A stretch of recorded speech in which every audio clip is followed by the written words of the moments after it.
okay lang kung magtinding kayo mga pulis, no? Kung sino man nag-auto sa inyo, nga huhulihin yung mga nagsusugal doon sa lamay. Alam nyo ba yan? Dekada na yan.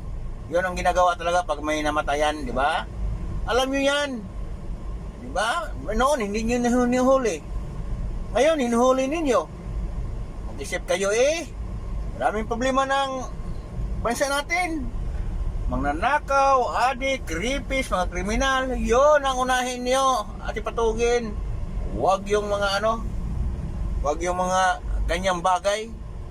Natural yung lamay, mayroon talaga magsusugal dyan. Noon panahon pa yan Magellan, mayroon na yung ganyan. Ngayon pa kayo anong ginawa nyo? Trending tuloy kayo. Di ba?